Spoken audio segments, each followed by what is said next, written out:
नमस्कार लाडक्या बहिणींनो. सध्या महाराष्ट्रात लाडकी बहीण योजनेबाबत दोन गट पडले आहेत.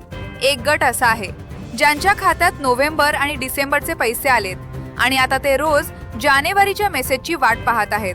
पण दुसरा गट असा आहे जे अजूनही जुन्याच म्हणजेच नोव्हेंबर ते डिसेंबरच्या पैशांसाठी झगडत आहेत.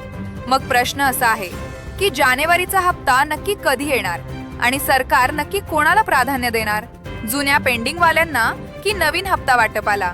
आजच्या व्हिडिओमध्ये आपण यामागचे लॉजिक आणि खरी परिस्थिती समजून घेणार आहोत.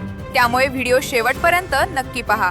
तुम्ही नक्की नोटीस केली असेल, लाडकी बहीण योजनेचा आजवरचा पॅटर्न असा राहिलेला आहे की कोणताही हप्ता जमा होण्याआधी मंत्री अदिती तटकरे यांची अधिकृत प्रेस कॉन्फरन्स होते किंवा सोशल मीडियावर स्पष्ट घोषणा होते. त्यानंतर शासनाचा GR निघतो आणि मगच बहिणींच्या खात्यात पैसे जमा होतात. म्हणजे प्रत्येक वेळी एक ठरलेली प्रोसेस फॉलो झाली आहे. पण मागच्या वेळेस काय झालं? नोव्हेंबर आणि डिसेंबरचे पैसे जमा होताना ना कुठलाही GR आला, ना मोठी घोषणा झाली. कोणतीही पूर्वसूचना न देता डायरेक्ट पैसे खात्यात जमा झाले. त्यामुळेच अनेक बहिणींना वाटत आहे की जानेवारीचा हप्ता सुद्धा असाच अचानक येईल.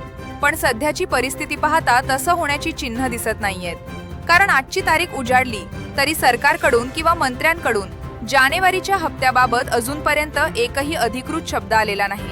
ना प्रेस कॉन्फरन्स, ना सोशल मीडिया पोस्ट, ना कोणताही GR. आणि शासनाकडून जेव्हा पूर्ण शांतता असते तेव्हा त्याचा अर्थ एकच असतो, हप्ता लगेच येणार नाही, याला थोडा वेळ लागणार आहे.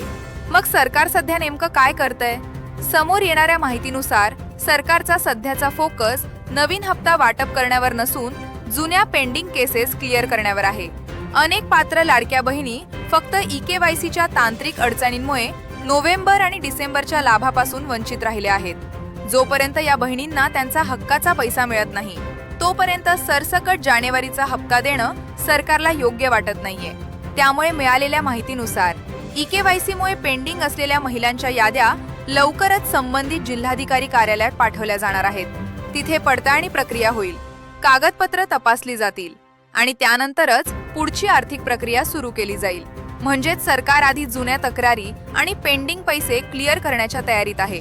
थोडक्यात सांगायचं झालं तर जे बहिणी जानेवारीच्या हप्त्याची वाट पाहत आहेत त्यांनी हे लक्षात ठेवा की हा हप्ता या महिन्याऐवजी पुढच्या महिन्यात मिळण्याची शक्यता जास्त आहे. त्यामुळे कुठल्याही अफवांवर विश्वास ठेवू नका. बँकेत किंवा CSC सेंटरवर गर्दी करू नका. ज्या क्षणी शासनाकडून अधिकृत तारीख जाहीर होईल ती सर्वात आधी तुम्हाला आपल्या चॅनेलवर कळवली जाईल. तुमचं मत काय आहे? सरकारने आधी जुने पैसे द्यावेत की जानेवारीचा हप्ता? कमेंटमध्ये नक्की सांगा. आणि माहिती उपयोगाची वाटली असेल तर व्हिडिओला लाईक करा. धन्यवाद.